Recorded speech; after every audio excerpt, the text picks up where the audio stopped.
আপোনালোকে যদি higher secondary pass কৰিলে আৰু যদি আপোনালোকে ধুবুৰী BN কলেজত BA ফাৰ্ষ্ট ছেমৰ কাৰণে এডমিশ্যন ল'ব বিচাৰিছে কেনেকৈ আপোনালোকে ধুবুৰী BN কলেজত BA ফাৰ্ষ্ট ছেমত এডমিশ্যন ল'ব, কেনেকৈ আপোনালোকে অনলাইনত এপ্লিকেশ্যন কৰিব লাগিব আৰু ইয়াৰ লগত আপোনাৰ কি ডকুমেণ্ট লাগিব, মই আজি এইটো ভিডিঅ'ত আপোনালোকক সম্পূৰ্ণ প্ৰচেছ ষ্টেপ বাই ষ্টেপ দেখুৱাই দি আছোঁ।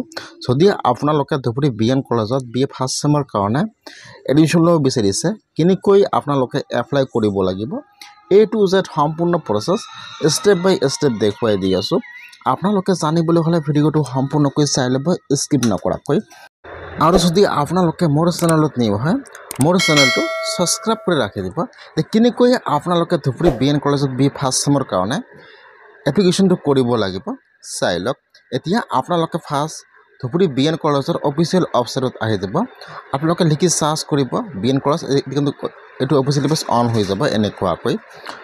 মই কিন্তু আপোনাৰ সুবিধাৰ কাৰণে ৱেবছাইটৰ লিংকটো মোৰ ডিছক্ৰিপশ্যনত দি দিছোঁ। আপোনালোকে ডাইৰেক্ট ক্লিক কৰি এইটো ৱেবছাইটত আহিব পাৰিব। যদি আপোনালোকে মোবাইলত অন কৰিছে, মোবাইলতে কিন্তু ছেম প্ৰচেছ হয়। আপোনালোকে খালি ইয়াত আপোনাৰ ব্ৰাউজাৰটো ডেস্কটপ ছাইড কৰি ল'ব। এতিয়া কিন্তু অফিচিয়েল পেজটো অন হৈ যাব এনেকুৱাকৈ। এতিয়া আপোনালোকে ওপৰত চাব, ওপৰত কিন্তু বহুতো অপশ্যন দিয়া আছে। হোম, কণ্টেক্ট ইয়াত চাব 5 নম্বৰত দিয়া আছে এডমিশ্যন কোৰ্ছ। এতিয়া আপোনালোকে সেইটোৰ ওপৰত ক্লিক কৰিব। এডমিশ্যন কোৰ্ছ ইয়াত চাব 2 নম্বৰত আহি যাব ই সম্ৰাট। এতিয়া আপোনালোকে ইয়াৰ 2 নম্বৰ অপশ্যনৰ ওপৰত ক্লিক কৰিব লাগিব।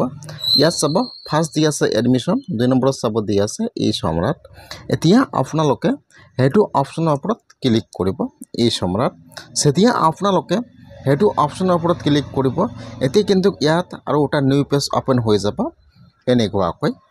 ইয়াত চাব, ইয়াত ফাৰ্ষ্ট দি আছে নিউ ৰেজিষ্ট্ৰেশ্যন এণ্ড লগইন। যিহেতু আপোনালোকে নিউ আবেদন কৰিব, সেইকাৰণে কিন্তু আপোনালোকে ক্লিক কৰিব লাগিব নিউ ৰেজিষ্ট্ৰেশ্যনৰ ওপৰত ক্লিক কৰিব নিউ ৰেজিষ্ট্ৰেশ্যন। এতিয়া আপোনালোকে সেইটো অপশ্যনৰ ওপৰত ক্লিক কৰিব। ফাৰ্ষ্ট কিন্তু আপোনাৰ নামটো ৰেজিষ্টাৰ কৰিব লাগিব, সেইকাৰণে আপোনালোকে ফাৰ্ষ্ট সেইটো অপশ্যনৰ ওপৰত ক্লিক কৰিব নিউ ৰেজিষ্ট্ৰেশ্যন। এতিয়া এইটো পেজ অপেন হ'ব। ফাৰ্ষ্ট চাব দি আছে এপ্লিকেশ্যন ফুল নাম। ফাৰ্ষ্ট ইয়াত আপোনাৰ ফুল নামটো বহাই দিব, এপ্লিকেশ্যন ফুল নাম। ফাৰ্ষ্ট ইয়াত আপোনাৰ ফুল নাম বহাই দিব। ইয়াত চাব দি আছে ডেট, মান্থ, ইয়াৰ। এতিয়া আপোনাৰ যিটো ডেট অফ বাৰ্থটো আছে, কিমান তাৰিখ, কিমান মান্থ, কিমান ইয়াৰ হয়, ইয়াত আপোনাৰ ডেট অফ বাৰ্থটো বহাই দিব। তাৰপিছত ইয়াত আপোনালোকে জিমেইল ID বহাই দিব, যিটো আপোনাৰ জিমেইল ID আছে। ইয়াত আপোনাৰ জিমেইল ID দুটা ঘৰত ছেমকৈ বহাই দিব। আপোনাৰ কিন্তু জিমেইল IDটো ইউজাৰ ID হ'ব, সেইকাৰণে আপোনাৰ ইয়াত জিমেইল IDটো বহাই দিব, দুটা ঘৰত ছেমকৈ বহাই দিব।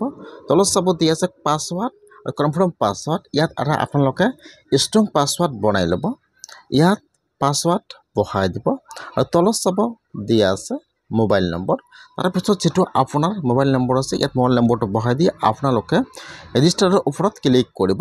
লগে কিন্তু আপোনাৰ নামটো ৰেজিষ্টাৰ হৈ যাব। আপোনাৰ যিটো জিমেইল ID সেইটো হৈছে আপোনাৰ ইউজাৰ ID, আৰু যিটো আপোনালোকে পাছৱাৰ্ড বনাইছে সেইটো হৈছে কিন্তু আপোনাৰ পাছৱাৰ্ড।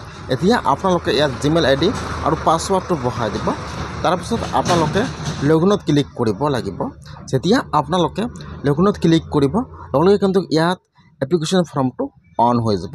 তাৰপিছত কিন্তু আপোনালোকে ইয়াৰ পৰা এপ্লিকেশ্যনটো কৰিব লাগিব। কেনেকৈ আপোনালোকে এপ্লিকেশ্যনটো কৰিব নেক্সট ভিডিঅ' আহি আছে